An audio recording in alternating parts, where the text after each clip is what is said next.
So it's been a while since I made a video. Been busy with school, work, projects, and a bunch of other stuff. So life has been lifing. But figured I'd make a video and do an update on the truck from the last time I made the video when I recently picked it up. Haven't really done much to it besides install new lower control arms. So the reason why I'm making this video is because this truck is actually going to get a pretty massive upgrade today. I'm actually on the way to 88 Rotors to go get a lift kit. Reason being, not only because I want it, but this airbag has actually been drooping on random times, that to the point where I can't even drive this thing. It's been a couple days since I've driven it, due to the fact that every time I drive it, it's constantly jumping and hopping all over the place, that it's just very unbearable. So I finally had enough of it and figured I'd just go ahead and just bite the bullet and go and get a lift kit. So I'm undecided as of what lift kit I'm gonna go with. There's so many options. I've been doing a lot of research. Obviously I'm new to the overlanding and off-roading lifestyle, so I've narrowed it down to the Bilstein 5100s, the Eibach stage 1 kit, and maybe Dobinson's. I mean, depending on the budget. I'm not really trying to get too crazy on it, just due to the fact that, like I said, I'm new to this type of platform. So I'm on my way to 88 Rotors right now. Go see what options they'll recommend me to go with. But as of right now, that's where I'm at. Obviously by the time I upload this video, it's gonna be a bit too late to go ahead and ask for suggestions or recommendations. But as of right now, I'm for sure getting the upper control arms. I'm gonna go with some SPCs. I've been hearing mixed reviews about them, but like I said, I don't really have the time to go ahead and do further research. So I'm just gonna go ahead and just bite the bullet and give them a try. I'm thinking of starting off mainly with like a budget build. Like I said, either the 5100s or the Eibachs, just to go ahead and kind of have an entry level and move on from there, depending as if I want to go ahead and add more weight to the vehicle, which I don't really see myself adding too much stuff and gear on the truck, as pretty much my daily, and I just want something that I can go ahead and just go on a few camping trips, overland a bit, and who knows, maybe mud crawl a bit. I don't know, we'll see. But yeah, that's the plan for today. I figured I would go ahead and document this, just due to the fact that, yeah, I can't remember when was the last time I did projects, as far as like actually, you know, being excited to take a project to the next level. So I'm pretty stoked. I mean, I don't know what I'm gonna end up with today, so I'll go ahead and update you guys after my visit at 88 Rotors to see what lift kit I go with. Alright, well, I figured I would go ahead and give you guys an update as far as to what I ended up doing to the truck on my visit to the 88 Rotors. Ended up going with the Eibach kit, the stage 1 as they call it. I had originally settled for the Bilstein 5100s with the Old Man Emu springs and the SPC upper control arms. But the funny story is that the day I took the truck, after I recorded the initial video, right when they were about to start it, I ended up forgetting the key to the wheels. So I had to go back home, grab the key, and then on the way back I was actually watching more review videos on YouTube as far as to like what setup was more of my liking, which I was aiming for something daily drivable, mainly because I have other project cars, so it's like I didn't want a stiff ride, and I didn't want anything that was gonna pretty much make it an uncomfortable ride. So I ended up deciding to go for the Eibach kit. Now, being new to this 4x4 and truck slash SUV platform, I really can't compare to as far as like what other setups feel like, or you know, what are their downfalls, or what are the pros and cons. So my initial review as of right now, it's been a month already since I first recorded the video when I went to 88 Rotors. I want to say it's super comfortable. I guess having a messed up rack and pinion right now is kind of like taking away the feel of what, you know, what the full potential is of the setup. But so far I really have no complaints. It rides really smooth. Going over bumps is a breeze. Potholes, you hardly ever feel them. I actually just took it to Apple Valley Speedway, or what was once known as Grange. I went to go see a couple buddies drifting over there, and if you're familiar with the track, you know it's about like a 2-mile fucked up road on the way to the track. Bunch of dirt, sand, rocks, humps and bumps. But I actually recorded a video, and I'll go ahead and give you guys a preview of it, of how it rides. But yeah, I have no complaints whatsoever.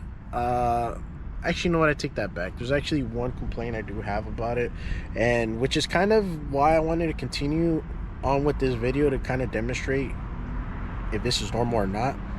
I did see 2 trucks out in the track with the same setup, and they didn't have this issue that I'm currently experiencing. I called 88 Rotors, and they said it was perfectly normal due to the fact that the springs don't really hold that much weight, and I'm not too sure about that.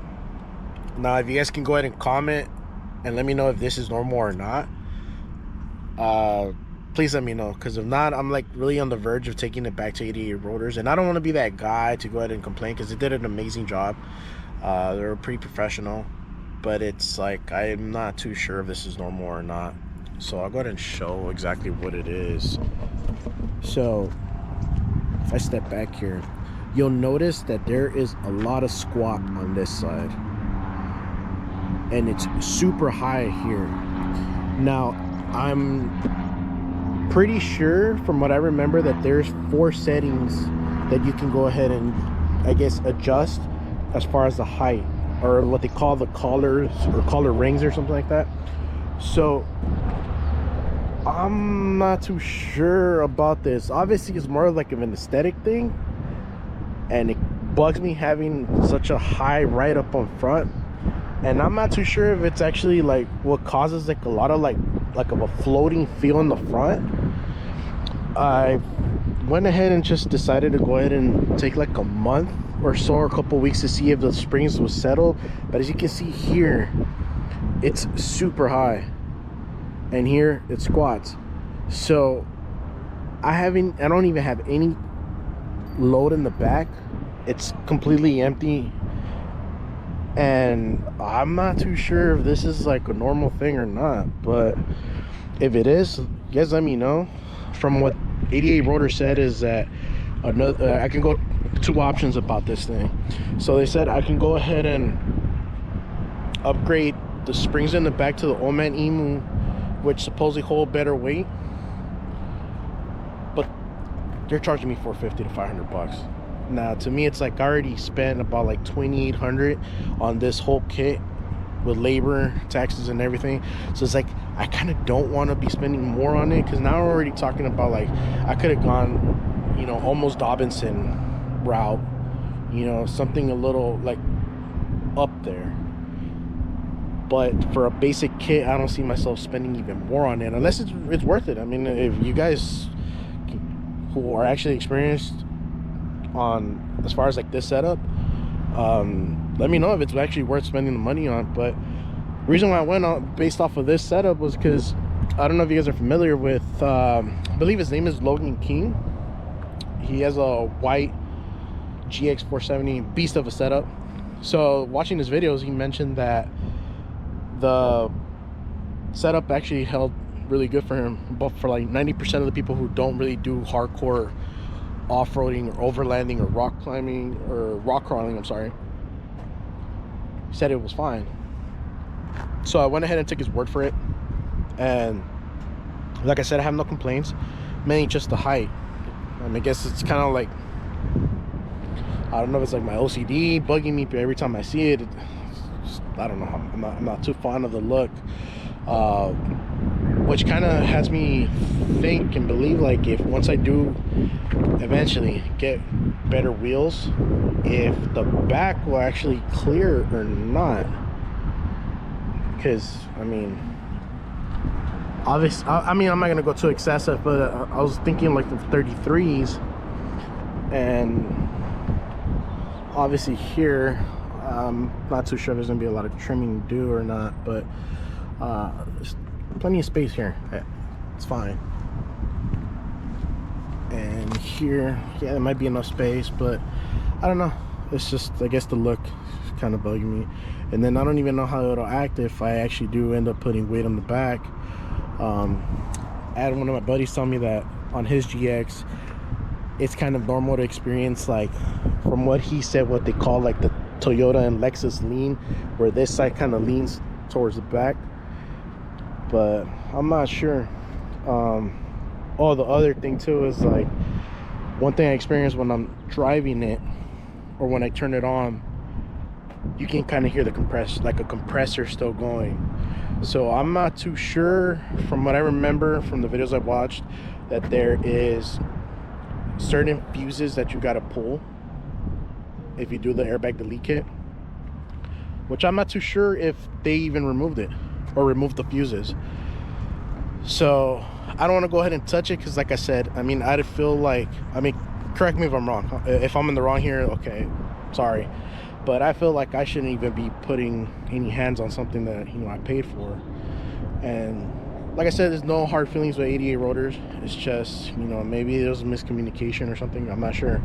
But if I am in the right, let me know, like, if I should just take the truck back, because obviously they're telling me, which is the second option, by the way, to go ahead and take the truck and get it adjusted, because I guess it'll require for them to remove the both fronts, and to adjust them, we'll take the springs off and adjust them and then reinstall them. So they're charging me $150 to do that, which, once again, I'm trying to bitch and complain, but it's like, why should I be spending more to get something like that fixed? Like, I mean, I don't know. I don't know how they went about choosing that height, but I feel like they should have asked me, like, as far as like how high I wanted it. But I mean, I don't know.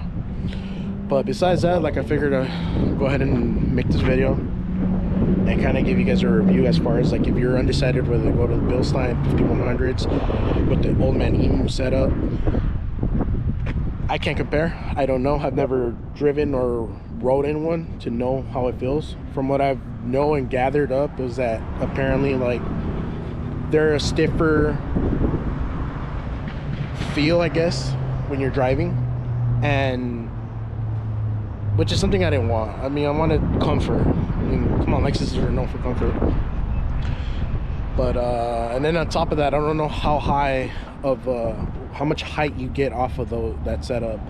But if you want something comfortable and daily drivable, by all means, go for the Eibach kit. Yeah, I could have chose to install it myself, but man, with school and work and other things in life, I guess you could say, it was tough. It was tough to go ahead and find the time to do it. So I decided to take it to 88 rotors, which I do recommend their service. Like, if you guys are looking for, I guess, assistance or help on deciding what setup you guys want to go for, even for wheels, give them a call. I mean, I'm not, you know, bad talking the place. they're awesome. They treated me well. But it's just that that little small complaint I had. But if you guys think I'm in the right, then I'm just going to give them a visit and see if I can see what my options are. But yeah, most definitely, I like the setup I went with. A part of me kind of wanted to stick with the Old Man Emu Spring and Bilstein 5100 setup, just because obviously they recommended it, and I went with what I researched. But who knows, maybe down the road I'll probably switch up the setup. Which, by the way, initially the reason why I took it was because I had a blown airbag on the driver's side. So when I went to the track, obviously I'm going to use this as a tow rig also. I saw a lot of setups that actually had the airbag, so I'm just kind of like, damn, did I mess up? Because I know I lose a lot of like towing capacity as far as, or tow rating as far as towing with no airbags. But oh well, it's kind of too late now. But yeah, just want to say thank you guys if you guys stuck through the whole video. I know I did a lot of yapping, but it's still trying to get comfortable with this whole vlogging thing. And now with no more school, since I graduated last week, yes, let's go. I'll try to start vlogging a little more and see what adventures it can lead to. I mean, there's some things I got planned, but like I said, if they happen, they happen, and I'll make videos of it if I have the opportunity. But this vlogging thing is really hard. It is time consuming. I'm really not looking forward to the editing, but hey, it's another skill I gain, right? Peace.